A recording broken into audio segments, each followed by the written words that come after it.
네, 반갑습니다. 학생들 잘 지내시죠? 오늘은 5월 18일 10주차 서비스 마케팅 강의를 시작하겠습니다. 벌써 우리가 8주차에 중간고사를 마치고 반환점을 돌아서 이제 책도 얼마 남지 않았습니다.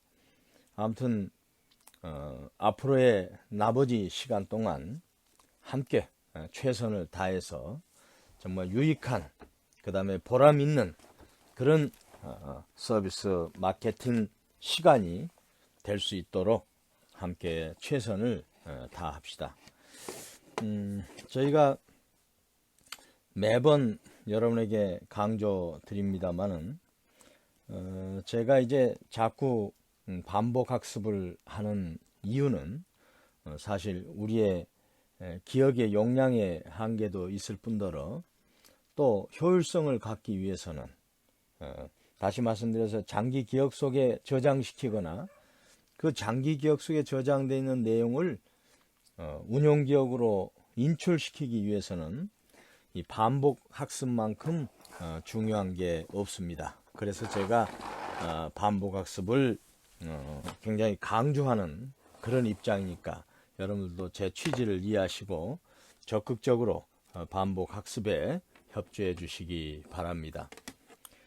사실 반복 학습은 우리가 전통적으로 가장 중요한 학습 방법 중에 하나입니다. 그 유일한 방법이었죠.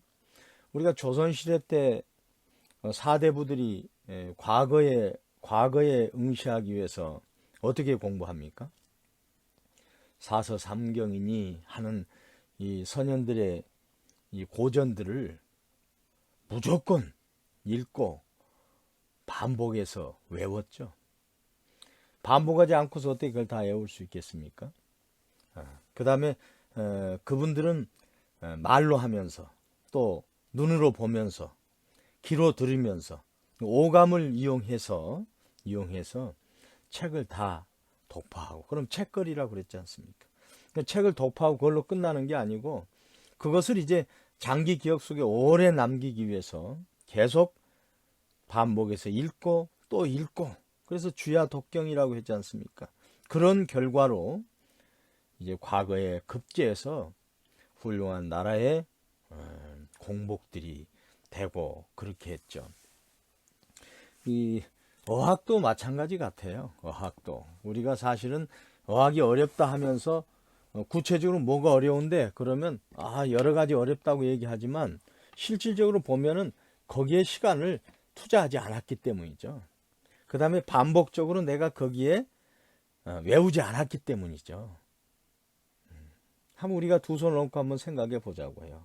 우리가 외국어를 한다고 하면서 중학교부터 대학 4년까지 해가지고 무려 10년의 공부를 하면서 우리가 과연 몇 개 어구 정도 우리가 외우고 있는지 실제로 보면 참 제 스스로가 저도 부끄럽게 생각을 해요. 이론적으로 이해한다고 하는 거하고 말하고 듣는 거하고는 전혀 다르지 않습니까? 그래서 가장 중요한 것은 반복학습이라는 게 전문가들의 일치된 의견입니다.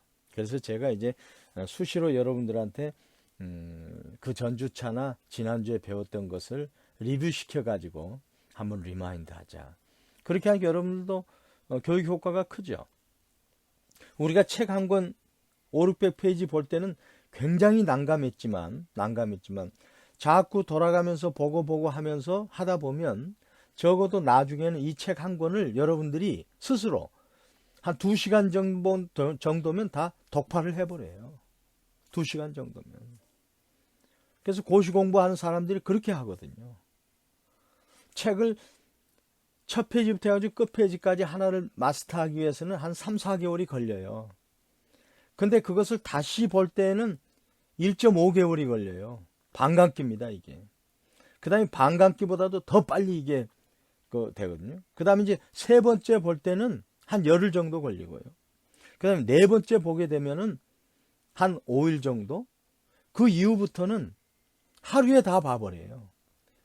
하루에. 그 다음에 볼 때는 어떻게 보느냐. 적어도 1시간, 2시간 내에 책 한 권을 다 보는 겁니다. 근데 그것을 다른 공부한다고 팽개쳐버리면 안 돼요, 그게. 그래서 반복학습을 통해서 시간을 줄이는 겁니다, 시간을. 그렇게 했을 때 효과가 커서 그게 바로 이제 바로 인출이 잘 돼가지고 시험 볼 때 그대로 막 큰 글자로 머릿속에 막 튀어나오는 거죠. 그렇게 공부를 해야 우리가 소기의 성과를 달성할 수 있는 거거든요. 그래서 제가 가능하면 여러분들한테 반복학습의 중요성을 강조시키기 위해서 자꾸 이렇게 리뷰를 하고 있으니까 그걸 여러분들이 지겹다 생각하지 마시고 적극적으로 따라 주셨으면 좋겠습니다. 이런 식으로 여러분들이 각 과목을 공부하게 되면 여러분들은 책이 이제 여러분 머릿속에 다 들어가게 되는 거거든요. 그래야 여러분들이 내 전공이 뭐다, 내가 이번 학기에 뭘 배웠다 하는 게 바로 튀어나오죠. 그렇지 않습니까? 그래서 저는 이제 그것을 바라는 취지로 제가 자꾸 반복학습을 한다는 것을 여러분들이 염두에 두시고 제가 뜻하는 바에 대해서 여러분들이 공감해 주시고 여러분들 그대로 나중에 실천해 주시기 바랍니다. 제가 이제 9주차에 제가 이제 중간고사도 끝나고 해서 1주차부터 진행된 전반적인 우리가 공부했던 내용을 다 한번 우리가 확인해 봤지 않습니까? 그게 이제 한 1시간 정도 됐어요. 물론 거기에 조그만 살을 붙인다 그러면 한 2시간 정도면 여러분 스스로도 다 전반기 때 배웠던 내용을 다 다시 한번 리마인드하고 장기 기억 속에서 온전히 보존하게 할 수 있겠다 하는 생각을 제가 해봅니다. 그래서 이제 오늘은 서비스 마케팅 믹스에 있어서 9장 촉진 관리하고 10장 채널 관리에 대해서 여러분과 3시간 동안 공부를 진행하고자 합니다. 사실 촉진 관리하고 채널 관리는 이론이 있는 게 아니고 이건 상식적인 내용입니다. 그러니까 한번 사실은 읽어보면 되는 내용이고 제가 또 강의를 하면서 여러분들한테 설명할 때 여러분들이 아 그렇구나 하는 걸 충분히 공감할 수 있는 내용입니다. 그래서 제가 2장을 이번 10주차에 함께 하고 제가 시간이 좀 마지막에 남을 것 같아요. 한 14주차 정도 됐을 때 그때는 이제 제가 교재에서 제가 4판하고 5판, 6판하고 있었어요. 어떤 6판에서 추가됐던 내용 그럼 한 3장 정도 됩니다. 기본적으로 이 원론은 다 동일한 거고요. 그 다음에 지금 ICT라고 하는 Information Transformation Technology 그로 인해서 서비스 마케팅에 있어서 광고는 뭐가 더 추가되고 예를 들어서 그 다음에 이런 정보 기술과 함께 있어서 필요한 우리 마케팅 포인트가 또 뭐고 뭐 이런 몇 가지 사항 추가된 내용 그겁니다. 그래서 그걸 제가 여러분들한테 마무리로서 제가 설명드리도록 하겠습니다. 물론 강의하면서도 이런 내용이 포함되어 있다고 여러분들한테 설명을 드리겠습니다. 그렇게 하고요. 그 다음에 제가 이제 전번 주에 강의하면서 서비스 가격 관리를 제가 9주차에 했죠. 근데 거기서 이제 뒤에 마무리하면서 잠깐 한 두 챕터 정도 빼먹은 게 있었는데 그게 이제 뭐냐면 이제 가격 관리에 있어서 실제적 이슈하고 그 다음에 윤리적 이슈 여기 이 두 부분을 마무리하고 9장 10장 본 강의 들어가는 걸로 그렇게 하겠습니다. 그럼 이제 우리가 9주차에 실제적 이슈하고 그 다음에 윤리적 이슈 들어가기 앞서서 서비스 가격에 대해서 간단하게 우리가 리뷰하고 진행하도록 그렇게 하겠습니다. 우리가 서비스 가격이란 뭐라고 그랬죠? 네, 그렇죠. 소비자의 욕구 충족과 그 다음에 그 대가로서 지불하는 게 가격이라고 그랬죠. 그래서 교환가치라고 말씀을 드렸죠. 그래서 또 다른 말로는 효용에 부여된 가치, 이게 서비스 가격이다. 이렇게. 그다음에 서비스 가격의 중요성이 뭡니까? 네, 수요와 공급의 조화죠. 적절한 가격을 통해서 수요와 공급을 조화롭게 해가지고 고객은 효용을 만족하고, 그 다음에 기업은 그 서비스 상품을 판매로 인해서 이익을 실현시키고, 그러기 위해서는 서비스 가격이 핵심 역할을 하고 있다. 이렇게 보는 겁니다. 그 다음에 서비스 가격의 특성에 대해서 제가 말씀드렸는데요. 뭐냐면 서비스 가격은 첫째 중고 가격에 대한 정보의 차이가 있어요. 그 뭐냐면 이제 중고 가격이 부정확할 수 있어요. 왜냐하면 무형성 서비스 때문에 다양하거든요. 그 다음에 또 상황에 따라서 가격이 다르게 제공됩니다. 그 다음에 또 다양한 고객 니즈가 있거든요. 그 다음에 마지막으로 정보 탐색에 어려움이 있어요. 그러다 보니까 서비스 중고 가격에 대한 정보의 차이가 발생한다. 그 다음에 이제 서비스는 또 뭐냐면 가격은 어떤 질을 표시하는 역할을 해요. 그래서 우리가 통상적으로 높은 가격이면 품질이 좋구나 이렇게 소비자들이 생각하는 거죠. 그 다음에 또 서비스 가격은 비금전적 비용 역할을 한다고 그랬죠. 그건 뭐냐면 사실은 고객은 서비스할 때 기업으로부터 받는 서비스 가격만이 고려 대상이 아닙니다. 거기에는 자기가 투자한 시간이 있고요. 그 다음에 여러 가지 또 물리적 비용이 있고요. 그 다음에 또 이제 불편한 냄새라든가 자석 이런 감각적 비용이 있고요. 그 다음에 또 이제 제공된 서비스가 부적합하거나 예를 들어서 공포 같은 정신적 노력이 필요한 그런 심리적 비용이 있고요. 이런 게 많이 가지고 있다. 서비스 가격은. 그래서 서비스 가격은 서비스의 특징처럼 무형성, 비분리성, 이질성, 소멸성 이런 것처럼 서비스 가격도 상당히 소비자 입장에서 볼 때는 굉장히 이해하기 어려운 측면도 많이 있다. 그래서 이제 마케팅 담당자나 기업가에 있어서는 서비스 가격 책정에 있어서 더 많은 세심한 배려와 노력을 기울여야 된다. 이렇게 얘기했죠. 그 다음에 이제 가격 결정 요소를 제가 말씀드렸어요. 가격 결정 요소에 중요한 게 제가 3C라고 말씀드렸죠. C가 뭡니까? 네. 첫째 원가, 코스트죠. 그 다음에 두 번째는 이제 경쟁. 그 다음에 세 번째는 뭡니까? 커스터머. 여기서 경쟁은 제가 컴피티터. 컴퍼니가 아니고 컴피티터입니다. 이렇게 말씀을 드렸죠. 그래서 이 원가, 그 다음에 경쟁, 그 다음에 고객, 이 세 가지 기본으로 해서 가격이 결정된다. 그리고 마지막에 하나 중요한 뭐냐면 가격에 탄력성을 부여해야 된다. 네 가지 가격 결정 요소를 제가 설명을 드렸죠. 그 중에서 이제 원가가 가장 중요하다고 했습니다. 원가. 원가는 뭐냐면 재료비, 노무비, 경비 이것을 우리가 쉽게 얘기하면 원가라 그래요.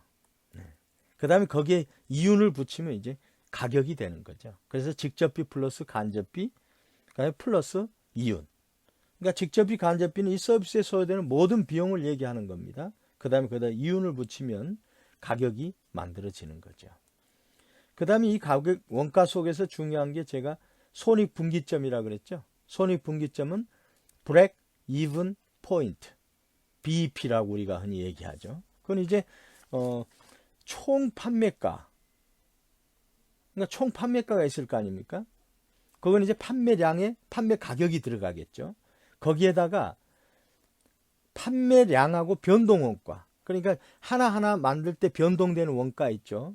그 가격을 빼고 그 다음에 고정비를 빼서 0이 되는 시점이 바로 손익분기점이다. 그러니까 이익과 손실이 전혀 없는 지점을 손익분기점이라 한다.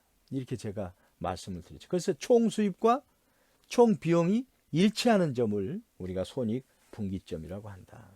그 다음에 이제 원가의 구성 요소는 고정비하고 변동비가 있다. 이건 조업도 영향에 따른 분류입니다, 이게. 그래서 고정비는 우리가 흔히 간접비라고도 얘기하는데 이것은 이제 조직의 간접비로 포함될 수 있는데 건물 임대료라든가 감가상각, 설비, 세금, 보험료, 사무직 임직원들의 급여 이런 걸 다 이제 고정비라고 얘기합니다. 그다음 변동비는 하나 추가되면서 발생되는 비용을 쉽게 여러분들은 변동비로 이해하면 됩니다. 그다음 이제 원가의 결정이 아주 중요하다고 제가 말씀을 드렸죠. 원가의 결정. 원가의 결정. 예를 들어서 이게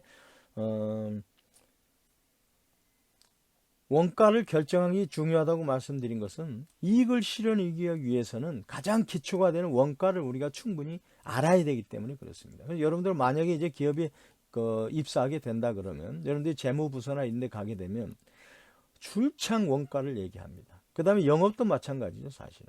그래서 원가에 대한 정확한 이해가 있어야만이 내가 물건을 팔았을 때 대략 어느 정도의 이익이 나겠구나, 어느 정도 손실이 나겠구나, 어느 양 정도 팔아야 손익분기점이 되겠구나 하는 것을 우리가 이해할 수 있는 겁니다. 원가 아주 중요합니다. 그래서 제가 원가 관련해 가지고 제가 회계학 콘서트라고 한 책도 하나 소개시켜 줬죠. 여러분 서점에 가면은요, 회계 관련해 가지고 아주 읽기 쉽게 만드는 책들이 많아요. 그런 거 한번 사서 보시면 특히 직장을 그러니까 기업체에 입사하기를 희망하는 우리 학생들은 반드시 기본적인 회계 정도는 다 알고 있어야 된다 하는 걸 제가 강조한 바 있습니다. 그 다음에 중요한 요소가 경쟁이라죠. 컴피티터, 경쟁. 여기서 제가 하나 말씀드렸던 게 이제 내쉬의 이제 게임 이론, 균형 이론을 제가 말씀을 드렸죠. 그러니까 재수의 딜레마 해가지고 다 이익 볼 수 있는데도 불구하고 중간점을 선택해가지고 결정하는 거다. 그건 뭐냐면 이제 이기적인 선택이고 이 불안이 조성이 돼 있고 그 다음에 차단돼 있는 상태에서는 이러한 게임 이론에 입각한 가격이 설정되는 게 흔하다. 이렇게 제가 말씀을 드렸고요. 그건 이제 여러분들 한 번 더 게임 이론은 굉장히 재미있는 이론이고 우리 경영학에서만 쓰는 게 아니고 사회학, 경제학, 일반 전 학문 분야에서 이 게임 이론은 이건 범죄학에서도 쓰이고 그러죠. 굉장히 중요한 그런 이론이다 하는 거. 그다음에 이제 경쟁 단계를 제가 말씀드렸는데 직접 경쟁이 있고 그다음에 간접 경쟁이 있고 소득 경쟁이 있다고 그랬죠. 직접 경쟁 같은 아이템끼리 경쟁하는 거. 간접 경쟁은 그와 비슷한 상품들끼리의 경쟁. 그다음에 소득 경쟁, 소득에 따라서 롯데리아를 예를 들면 롯데리아하고 맥도날드는 똑같은 햄버거를 만들지 않습니까? 그건 이제 직접 경쟁이죠. 근데 타코벨이나 파파이스 같은 치킨을 만든 데는 예를 들어서 너트 만들고 한 데는 유사하지 않습니까? 그럼 이게 서로 사실은 경쟁 관계일 수도 있죠. 대체제 관계일 수도 있죠. 네. 그 다음에 이제 마지막 이제 소득이 많아질수록 이제 아웃백 스테이크라든지 레스토랑 쪽으로 옮기는 거죠. 이게 보완제 성격 있죠. 그래서 이게 다 경쟁 개념에 다 포함되는 업종이다. 경쟁자를 분석할 때는 이러한 큰 범위에 소득 경쟁까지 포함된 경쟁자를 분석해야 된다 하는 걸 제가 말씀드렸고요. 그 다음에 이제 중요한 건 이제 가격에 있어서는 가치가 들어가야 된다는 겁니다. 가치. 가치가 없으면 가격에 의미가 없는 거죠. 그렇죠? 그래서 가치는 소비자가 서비스를 통해서 얻는 것이죠.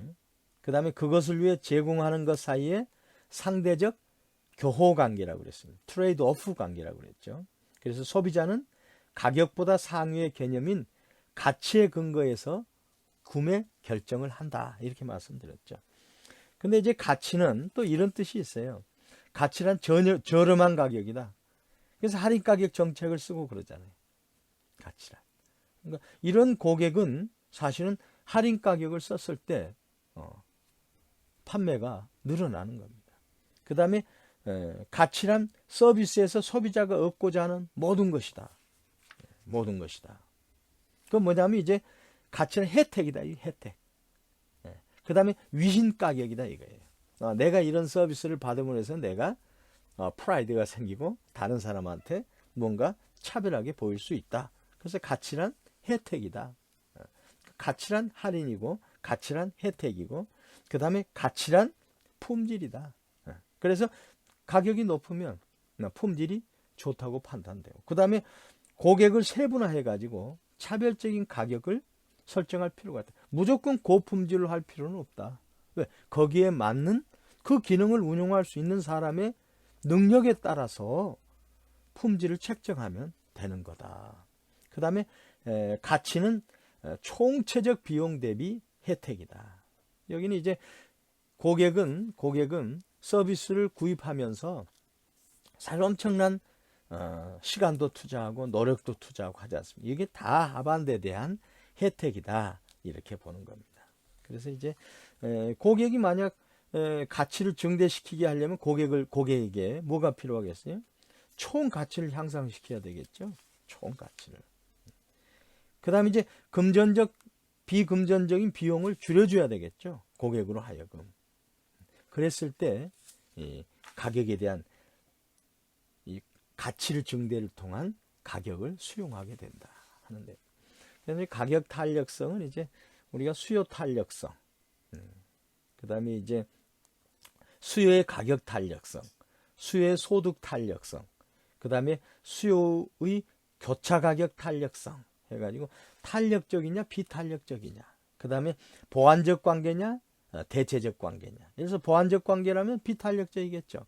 대체적 관계는 탄력적이겠죠. 그래서 이런 것은 그러니까 탄력적이라는 건 민감해지는 거죠. 그러니까 비탄력적은 사실 좀 수요에 대해서 둔감해지는 거죠. 그러면 이제 가격을 좀 올린다 할지라도 비탄력적인 것은 수요가 그렇게 큰 변동이 없게 되는 거 그런 거죠. 그래서 가격 탄력성도 가격 결정에 있어서 중요한 요인이다 하는 얘기를 제가 말씀을 드렸고요. 그 다음에 이제 가격 전략에 있어서는 제일 중요한 게 이제 가격 차별화 전략. 그래서 이제 그 다음에 두 번째는 이제 묶음 가격 전략. 요즘 패키지로 많이 묶음 가격 전략 하지 않습니까? 그 다음에 이제 심리적 가격 결정 전략. 그 다음에 이제 하나 더 추가한 게 이제 동적 가격 전략. 이 네 가지의 가격 전략이 있다고 제가 말씀을 드렸고요.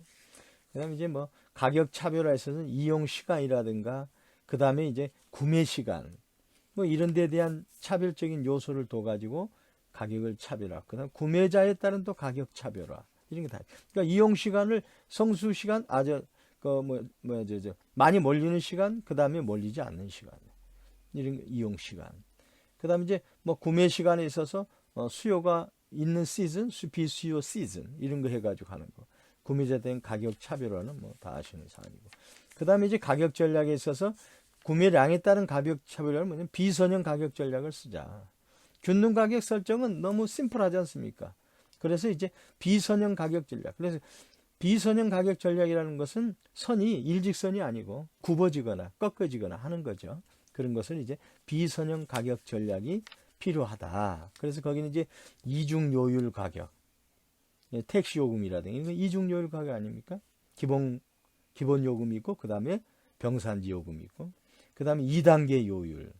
예를 들어서 이제 이것은 이제 어느 량을 정해놓고 그 량을 초과한 데 대해서는 다른 가격을 준다 이거죠. 그 다음에 전량 수량 할인이 있었죠 이것도. 그래서 이제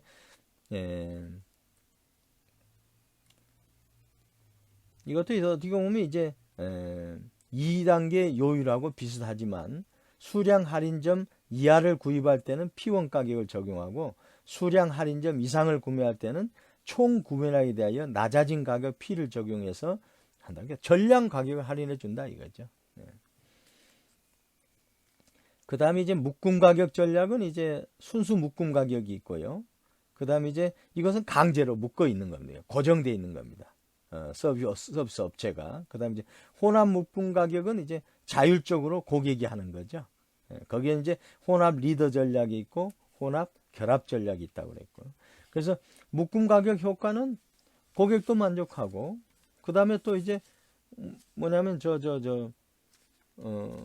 매출도 늘어나고, 그래서 이게 어떻게 보면 윈윈하는 그런 가격 전략 중에 중요한 하나다.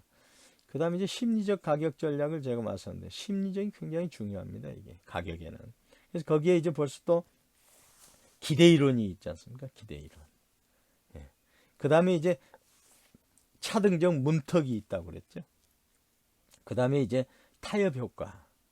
그래서 이제 기대 이론은 어떻게 보면 이제 혜택은 분리해서 제시하는 것이 효과적이고, 손실을 합쳐서 제시하는 것이 효과적이고, 이득이 크다면 이득과 손실을 구분하고, 또 손실이 아주 크면 이득과 손실을 나누고, 그게 이제 사실은 기대 이론의 핵심 사안이죠.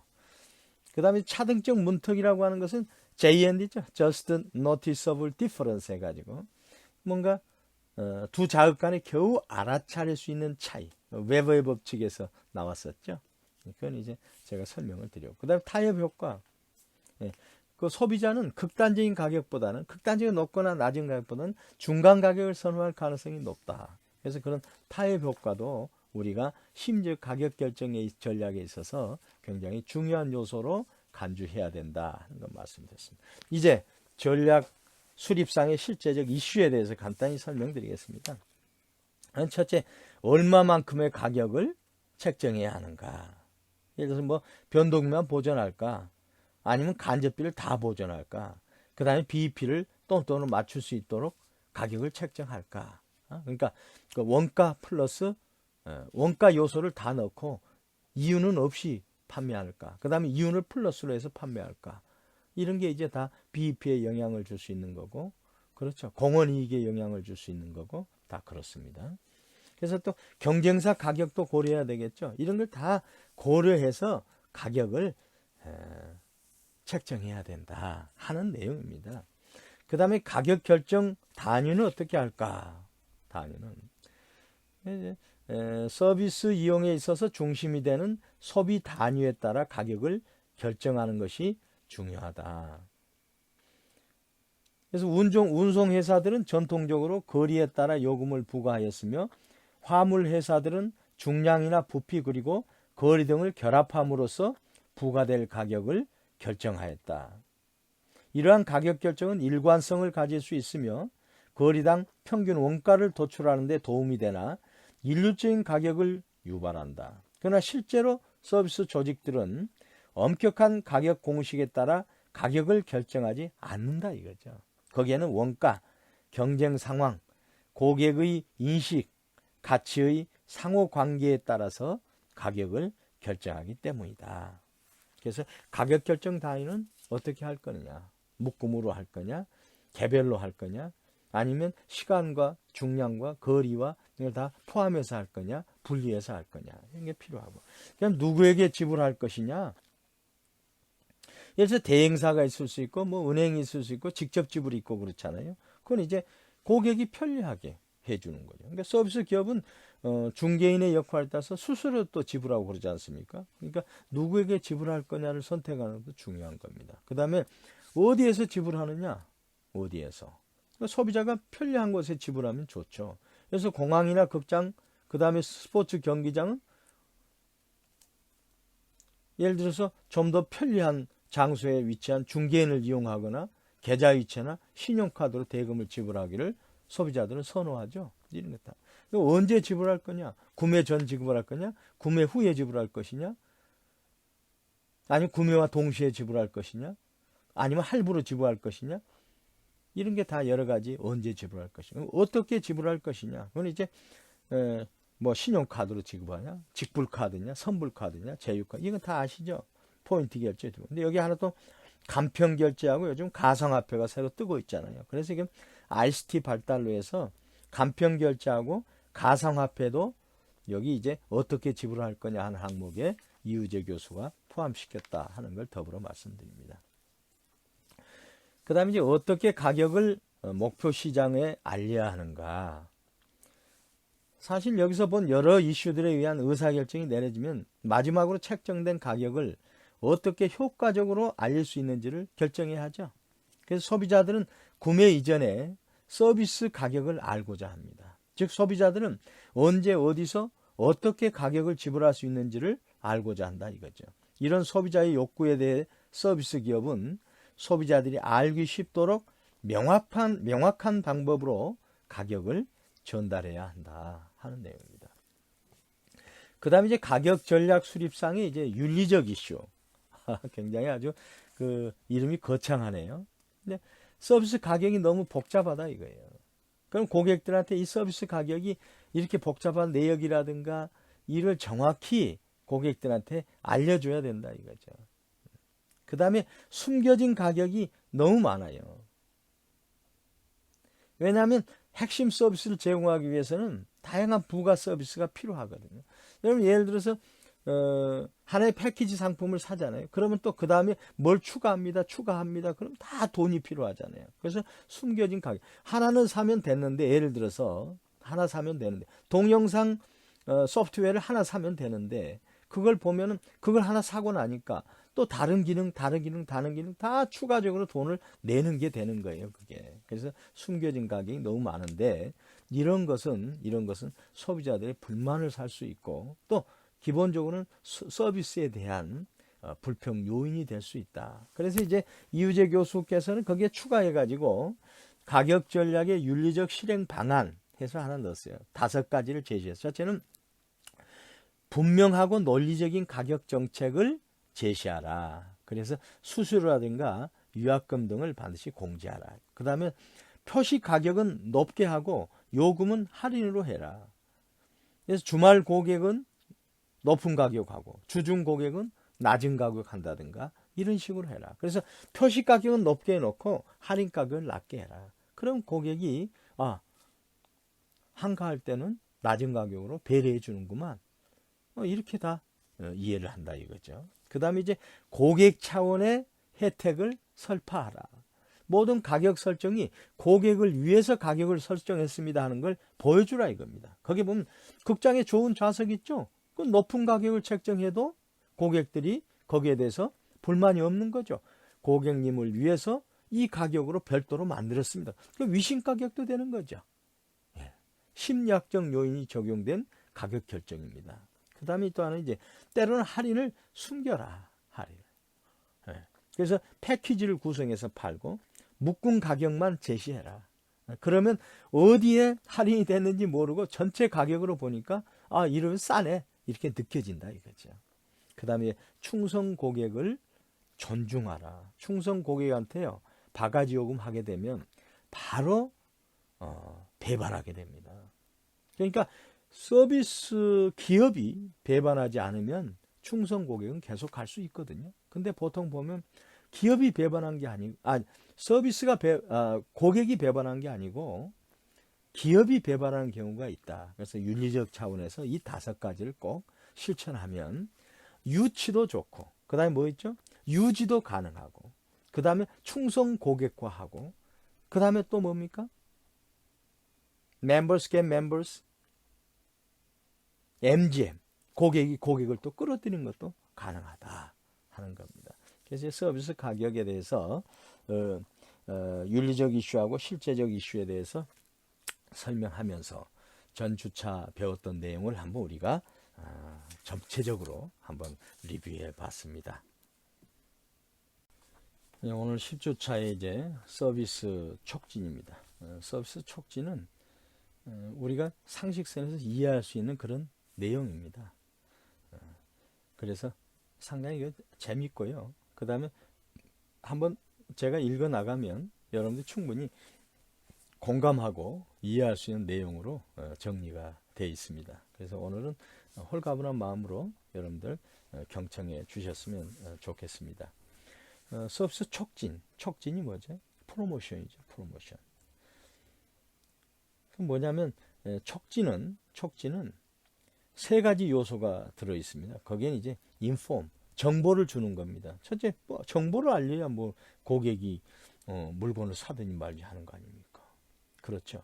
제대로 된 정보를 알리는 겁니다. 그다음 2번째는 이제 persuade, 설득하는 겁니다. 정보를 통해서. 정보를 제공하는 걸 통해 정보는 다양한 방법이 있죠. 그 다양한 방법의 정보를 제공해 주고 거기서 고객을 설득은 뭐냐? 제가 제공한 서비스가 최고입니다 하는 것을 설득하는 겁니다. 그러면서 인플루언스, 영향력을 행사하는 겁니다. 그렇게 해서 소비자로 하여금 내 서비스에 고객이 되도록 유치하는 것. 그게 바로 이제 서비스 촉진으로 보시면 됩니다.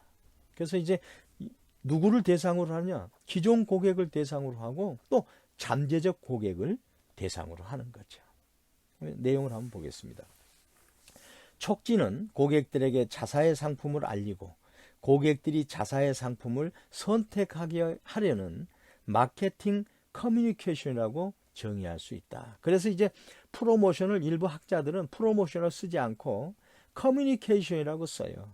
예, 커뮤니케이션이 더 함축된 의미 아니냐 이런 얘기인데 제가 봐서는 프로모션이 더 훨씬 더 이 마케팅 요소를 설명하는데 더 중요한 시사점이 있다고 저는 보거든요. 그래서 여러분도 프로모션으로 이해하시고 다만 프로모션을 커뮤니케이션이라고도 한다 하는 것 정도만 이해하시기 바랍니다. 그래서 서비스 기업은 제조기업에 비해서 다양한 커뮤니케이션 수단을 가질 수가 있습니다.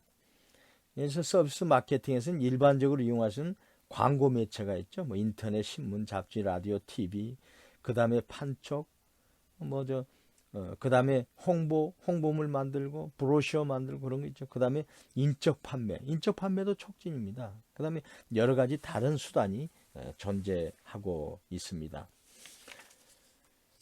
그 다음에 이제 뭐 서비스 제공되는 장소, 호텔이나 병원, 은행 같은 또 물리적 환경이 또 중요한 서비스의 상징이 돼가지고 무형성을 유형화하는데 중요한 어떤 도구가 되는 거죠. 그래서 그것도 하나의 촉진의 한 부분으로 우리가 이해할 수가 있습니다. 그래서 이제 서비스 촉진은 이렇게 세 가지 사항, inform, persuade, influence. 그 다음에 기존 고객 플러스 잠재 고객을 유지하고 유치하기 위한 하나의 촉진법이다. 이렇게 여러분들이 이해하시면 되고요. 그 다음에 이제 서비스 촉진, 그리고 IMC라고 되어 있어요. 그러니까 Integrated Marketing Communication.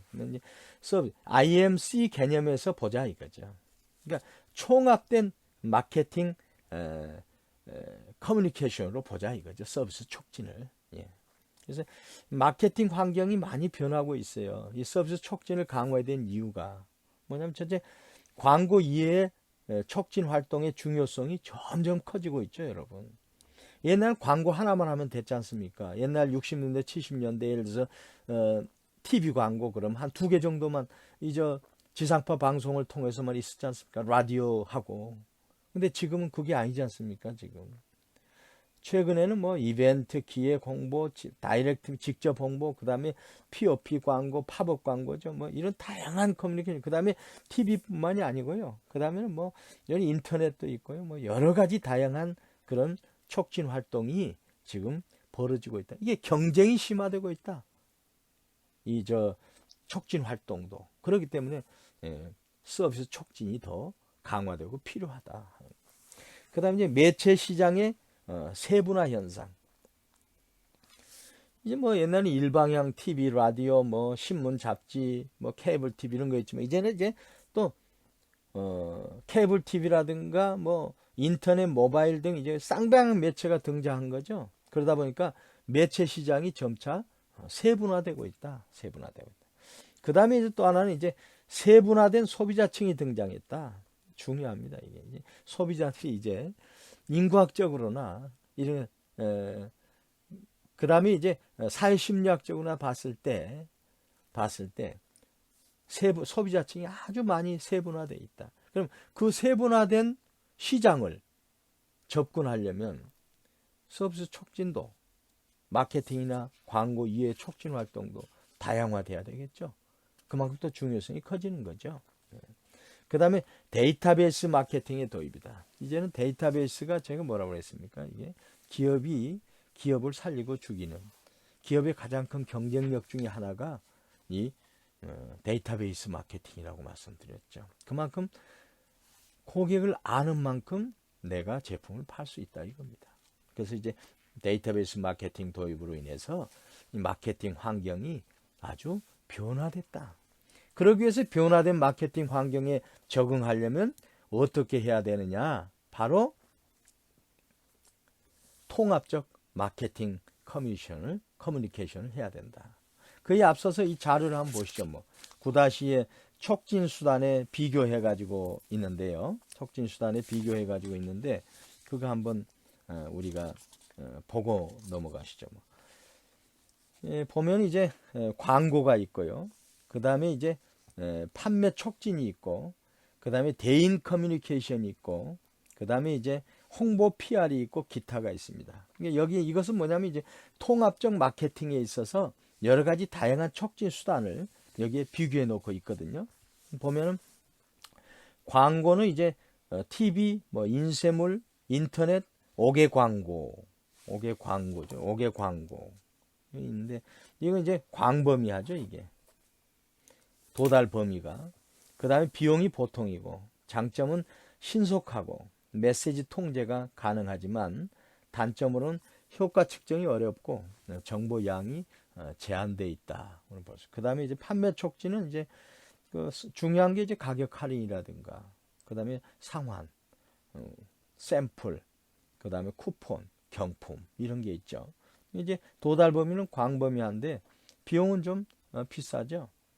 그 다음에 장점은 인지도가 향상되고 빠른 효과가 있는데, 그 다음에 단점은 경쟁사가 또 이걸 모방해 버릴 수가 있지 않습니까? 그 다음에 이제 대인 커뮤니케이션, 인적 판매죠. 그 다음에 이제 고객 서비스, 텔레마케팅, 구전 등이 포함되는데, 이것은 이제 도달 범위 이제 개별 고객을 대상으로 한 거죠.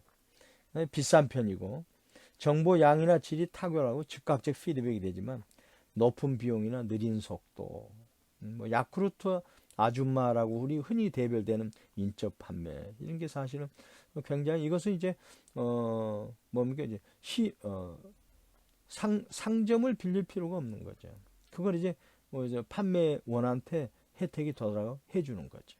그러니까 판매원은 고객과의 충성도가 깊기 때문에 오래 유지할 수가 있죠. 그래서 또 그런 대인 커뮤니케이션을 이용해서 홍보하면 그 인적 판매자가 홍보하는 제품에 대한 구전 효과를 통해 가지고 또 다른 판매 증대 효과를 올 수 있는 거죠. 그 다음에 홍보 PR, 기업 광고, 언론 매체, 컨퍼런스라든가, 그 다음에 특별 이벤트, 스폰서십, 박람, 이게 홍보 PR이 아주 굉장히 중요한 요소로 등장하고 있어요. 지금 광범위합니다. 비용은 무료일 수도 있고 또 유료일 수도 있어요. 높은 신뢰성이 장점인데 단점으로는 통제가 어렵고 간접 효과가 있을 수 있고, 그 다음에 이제 높은 비용이 발생될 수 있다. 그 다음에 기타 이제 우리가 웹이라든가 PPL, 그 다음에 음성 메일, 기업 로고, 건물, 내부 장비, 직원 유니폼 등 물리적 증거, 이제 비용은 보통이고, 도달 범위도 보통이고, 그 다음에 이제 서비스 무형성을 극복할 수 있다는 장점이 있고요. 서비스 무형성. 그 다음에 정량화가 어렵다는 단점이 있습니다. 이렇게 해서 이제 통합적 마케팅 커뮤니케이션을 우리가 운영해야 된다. 근데 거기에서 통합적 마케팅 커뮤니케이션 형태에 보면은 계획된 커뮤니케이션이 있고 또 뭡니까? 계획되지 않은 커뮤니케이션이 있어요.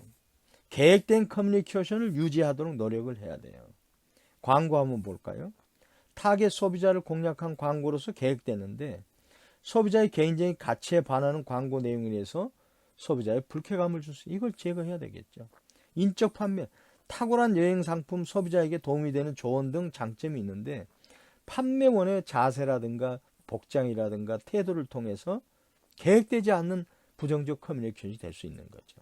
그 다음에 웹사이트, 사용이 편리한 링크, 서비스 담당자와 이메일을 통한 연락 가능성이 아주 좋은데 소비자의 질문에 대한 답변이 늦거나 없는 경우, 그 다음에 웹사이트를 만들어 놓고 그것을 업데이트 내지는 업그레이드 하지 않아 가지고 먼지가 푹푹 끼어 있는 것, 그건 오히려 부정적 커뮤니케이션이 될 수 있는 거 아닙니까? 그 다음에 서비스 접점에서의 커뮤니케이션, 직원의 친절한 매너라든가 기분 좋은 물리적 환경, 효율적인 서비스 시스템, 이런 게 아주 계획되어 있는데 간혹 건방진 직원이라든가 약속을 안 지키다든가 또 기술이 너무 복잡하다든가 해가지고 계획되지 않은 커뮤니케이션에 의해서 소비자를 멀리하게 한다. 이걸 주의해야 되는 거죠. 그 다음에 이제 커뮤니케이션의 부재, 커뮤니케이션을 하지 않는 것도 사실은 소비자에게는 커뮤니케이션 한 형태로 받아들여요. 그래가지고 소비자들은 이런 커뮤니케이션이 없는 기업하고는 거래를 안 하려고 그러거든요. 그래서 이제 부정적인 정보라도 정보가 없는 것보다 낫다. 그래서 통합적 마케팅 커뮤니케이션이 지금 현재 진행되고 있는 마케팅 환경 변화에 있어서 꼭 필요하다. 그게 이제 광고, 판촉, 대인 커뮤니케이션, 홍보, PR, 그 다음에 기타로 요약할 수 있다. 근데 여기에 추가해가지고 이제 심판에 나왔어요. 유재 교수. 여기에 보면 이제 트리플 미디어의 정의와 예시가 있어요. 트리플. 메모해 주세요. 트리플 미디어의 정의와 예시. 나중에 제가 이제 한 3, 4페이지 정도로 다 요약해 드리겠습니다. 그 이제 판매 미디어가 있고요. 하나. 이게 페이드 미디어. 내가 샀다는 거죠. 그 다음에 자사 미디어가 있어요. 내가 가지고 있는, 보유하고 있는 그 오운드 미디어. 그 다음에 획득 미디어가 있어요. 고객 및 제3자가 정보를 발신해 주는 거. 언드 미디어. 이 세 가지가 있다. 그럼 그건 뭐냐면 다 온라인, 오프라인이 있어요. 그럼 이제 판매 미디어는 기업이 구입한 거니까 뭐 디스플레이 광고라든가 검색 광고, 스폰서십 이런 게 해당되어 있고, 오프라인은 뭐 매스 미디어 광고, 그 다음에 교통이나 오개 광고, 뭐 유료 기사 광고 이렇게 다 포함되겠죠. 그 다음에 이제 기업이 보유하고 있는 것은 이제 온라인에 나 웹사이트, 나 웹블로그, 그 다음에 나의 계정으로 전파하는 거 있고, 그 다음에 오프라인은 이제 상품 패키지라든가 카탈로그, 뭐 건물, 뭐 명찰, 뭐 판매원 이런 게 다 자사 미디어죠. 그 다음에 이제 획득 미디어는 뭐냐면 온라인에서 이제 뉴스 사이트 기사. 내가 제공하지 않은데 뉴스에서 나를 찾아가지고 해준다든. 그 다음에 게시글. 고객들이 읽고 게시한 게시글. 그 다음에 전문가 평가. 이런 게 중요하지 않습니까? 그 다음에 오프라인은 매스미디어 보도를 해준다든가. 고객, 그 다음에 이제 입소문을 통해 가지고 홍보한다는 구정이죠. 그 다음에 판매원의 추천, 이런 거. 그렇게 해서, 트리플 미디어로 세분화할 수 있다. 그래서 판매 미디어가 있고, 자사 미디어가 있고, 획득 미디어가 있다. 그러니까 이렇게 다 구분하는 건 뭐냐면, 기억을 용이하게 하면서 이렇게 분류해 놓으면 쉽게 이해가 되지 않습니까? 그래서 이제 이유재 교수께서 이걸 이렇게 추가로 한 항목을 넣으신 겁니다.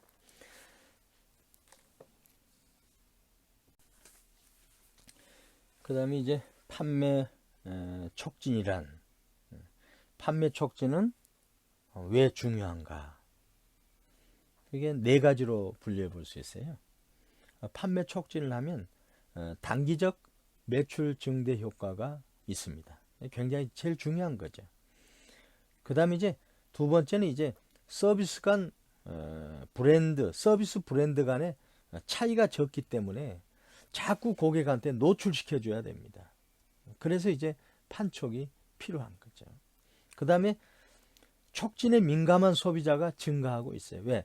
기업 간의 경쟁이 심화되다 보니까 어느 순간 이 업체에서 대폭 할인을 하고 뭐 그러거든요. 그러니까 거기에 대한 어떤 고객들이 촉진에 굉장히 민감해 있습니다. 어느 기업이 이번에 판촉할까?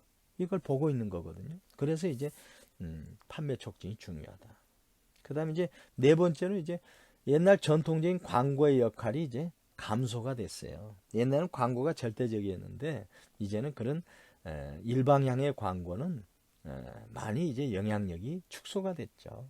그래서 이제 쌍방향 광고라든가 그 다음에 이제 비전통적인 광고의 행태들이 지금 많이 나타나고 있기 때문에 판매 촉진을 강화해야 된다 하는 거죠. 내용을 한번 간단히 뭐 보시죠. 판매 촉진, 세일즈 프로모션은 즉각적으로 고객이나 중간상의 반응을 유도하기 위한 단기적인 촉진 활동이다. 그래서 단기적 매출 증대 효과가 있다. 그 다음에 서비스 브랜드 간 차이가 적기 때문에 고객을 유지시키기 위해서, 기존 고객을 유지시키기 위해서도 판촉은 더욱 중요하다. 그 다음에 촉진에 민감한 소비자가 증가하고 있다. 여러분 해외여행 갈 때 세일하는 상품을 사지 않습니까? 그렇죠? 그런 요인이 다 우리 소비자들은 촉진에 민감하거든요. 그 다음에 이제 광고의 역할이 감소하고 있다. 뭐 여가 시간이 줄어든 현대인들은 광고가 나면 리모컨을 돌려버리죠, 그냥. 그래서 지나친 광고의 범람으로 인해 가지고 어떤 광고가 어떤 브랜드의 것인지조차도 혼돈하고 있죠. 그래서 이제 이러므로 인해 가지고 어떻게 보면 판촉이 매출을 자극하는 수단이며 그 비중이 점차 높아지고 있지만 판촉에 대한 지나친 과시는 기업과 브랜드 자산에 해를 끼칠 수도 있다 하는 것을 우리가 판매 촉진을 하면서도 항상 경계해야 된다, 이런 내용입니다. 그건 뭐냐면 서비스 충성도는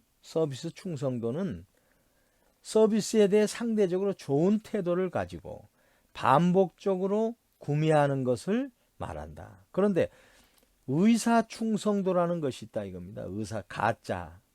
가짜 충성도는 뭐냐면 서비스에 대한 태도는 그리 긍정적이지 않지만 반복적으로 구매를 하는 것입니다. 예를 들어서 잦은 가격 할인을 하는 경우 소비자는 서비스가 비록 마음에 들지는 않지만 구매하게 된다.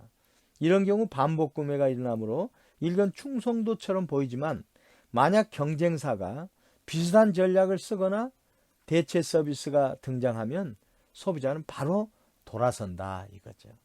따라서 서비스 기업은 각 판촉의 장단점을 파악해 가지고 최적의 수단을 선정해야 된다는 겁니다. 중요하죠. 즉 판촉을 통해서 일시적인 효과만을 노릴 것이 아니라 장기적으로 얼마나 많은 충성 고객을 확보할 수 있을지도 고려해 가지고 판촉을 수행해야 된다. 그러니까 판촉이 미칠 기업의 포지션이라든가 이미지라든가 고객의 가치와 경쟁 우위 등의 모든 요소를 고려하는 게 필요하다.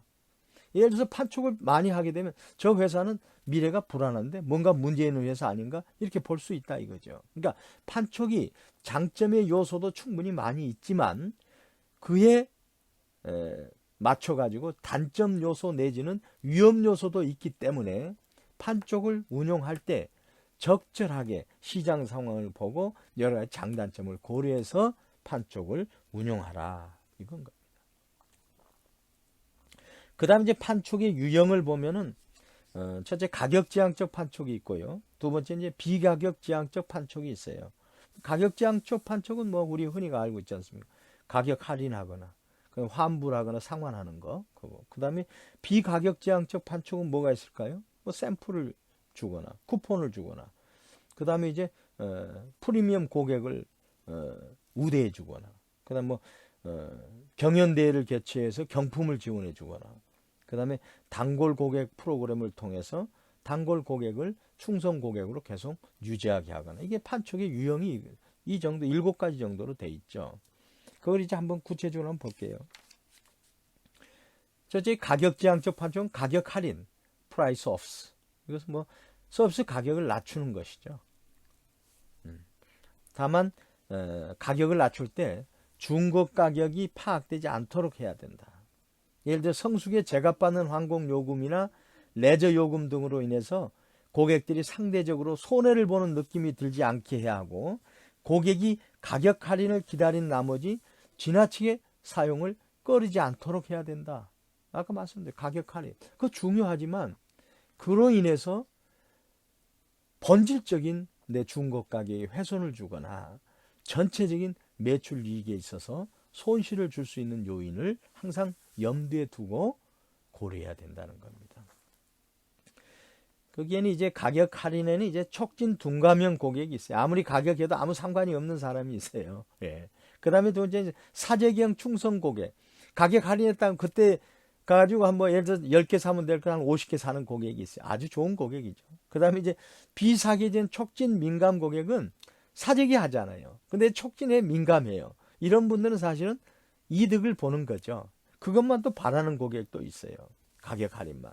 그래서 가격지향적 판촉은 굉장히 양날의 칼이다 하는 걸 제가 말씀을 드립니다. 그 다음에 이제 후불과 상환이 있죠. 후불과 상환. 그러면 이제 환불이나 상환은 구매했다는 증거가 있으면 고객에게 일정한 현금 등을 돌려주는 거죠. 엄밀히 말해서 환불은 내구재에서 주로 사용되고, 상환은 일용품이나 고객 서비스 분야에 적용되는 용어이다. 그러나 오늘날은 구별 없이 환불 상환을 사용하고 있다. 환불이나 상환의 주 목적은 서비스를 이용하는 고객들을 보상하기 위한 것이다. 물론 이것은 브랜드 전환을 방지한다. 신용카드 업계가 이 방법을 가장 성공적으로 활용하고 있는데, 고객이 사용한 금액에 상응하는 금액만큼은 적립해서 다시 돌려준다 이거죠. 환불. OK 캐시백의 경우는 여타 기업들과의 제휴를 통해서 포인트를 누적함으로써 현금처럼 사용할 수 있도록 하는 혜택을 제공하고 있다. 그러니까 환불, 이건 교환이 아닙니다. 환불은 우리가 환불해달라 하지만 그 내용하고 좀 다른 개념이죠. 이용한 금액에 따라서 적립해가지고 돌려주는 거, 그걸 환불이라 한다. 이렇게 이제 이해하시면 됩니다. 그 다음 이제 가격 지향적 판촉은 뭐 여러 가지가 있습니다. 우리 저 자료를 한번 보시죠. 그림 9-1의 판촉에 7가지 요소가 있죠. 거기에 보면 가격 지향은 가격 할인, 그 다음에 환불 및 상환, 이게 가격 지향이고요. 그 다음에 비가격 지향은 샘플. 우리가 이제 화장품 회사 같은 샘플을 많이 주지 않습니까? 그러면 샘플을 얻으러 가가지고 제품도 사고 그러지 않습니까? 그 다음에 이제 쿠폰을 또 주잖아요. 쿠폰. 쿠폰. 쿠폰은 어떻게 보면 단기간의 매출을 자극하는 전략입니다. 장기전에 사용하면 안 됩니다. 만약 쿠폰의 과다 사용은 기업 이미지하고 브랜드 자산을 훼손할 우려가 있습니다. 그래서 쿠폰 사용에도 조심해야 된다. 그래서 이제 뭐 패밀리 레스토랑이나 뭐 테마파크 등 많은 서비스 기업들이 다양한 쿠폰을 발행하죠. 그래가지고 이제 그 쿠폰을 제공하면 가격을 싸게 해주고 해가지고 하는 게 있는데, 이것은 이제 가격에 민감하고 브랜드 충성도가 적은 고객을 끌어모으기 위해서 쿠폰에 사용되는데, 이러한 쿠폰은 얻기 편리하고 이용하기 단순하며 까다로운 조건이 없어야 효과적이다. 그 다음에 이제 비가격 지향에서 프리미엄. 서비스를 구매한 고객이 공짜로 특정 서비스를 이용할 수 있도록 제공해 주는 게 이제 프리미엄이죠. 그래서 쿠폰과는 달리 프리미엄을 가진 고객은 다른 서비스 이용 시 요금 전액에 대해서 한 푼도 지불하지 않아도 된다. 이것은 정해진 등급에 따라서 무료로 이용할 수 있는 표나 더 좋은 등급의 서비스를 제공하는 형태다. 그래서 이제 프리미엄의 장점은 경쟁의 정도와 수요의 계절성을 반영해 가지고 그 가치를 조정할 수 있다는 것을, 이건 단골 고객 프로그램과 좀 다른 개념입니다. 그래서 프로그램은 쿠폰과 다르게 기업의 이미지에 부정적 영향은 주지 않는다. 그 다음에 이제 경연대회하고 이제 경품. 우리가 흔히 경연대회에 경품을 내지 않습니까? 그것은 홍보하기 위해서 그런 거죠. 홍보하기 위해서. 경주, 그 다음에 뭐 경쟁, 그 다음에 복권, 뭐 이런 게 다 이제 상금을 걸고 하는 거, 이런 게 다 이제 경연대 경품입니다. 그 다음에 이제 단골 고객 프로그램을 한번 간단히 보시죠. 대부분의 판촉은 단기적이며 브랜드의 전환을 유도하는 것으로 재구매로 이어지는 경우는 많지 않다. 이러한 판촉이 브랜드 로얄티를 형성하거나 기업의 긍정적인 이미지를 형성하지 못한다. 그와 같은 판촉의 부정적인 측면을 보완하는 방법으로 개발된 것이 단골 고객 프로그램이다. Frequent Customer Programs. 단골 고객 프로그램은 현재 고객을 대상으로 그들의 애호도를 보상함으로써 재구매율의 증가와 브랜드 충성도의 형성을 목적으로 한다. 현재 고객을 대상으로 하는 겁니다. 불특정 다수를 대상으로 한 게 아닙니다.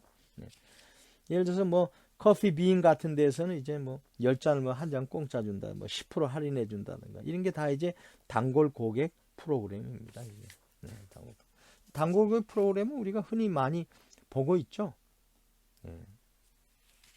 그래서 단골 고객 프로그램은 충성도 있는 고객들이 계속 고객으로서 유지하는데 큰 기여를 할 수 있다 하는 겁니다. 굉장히 중요한 거죠.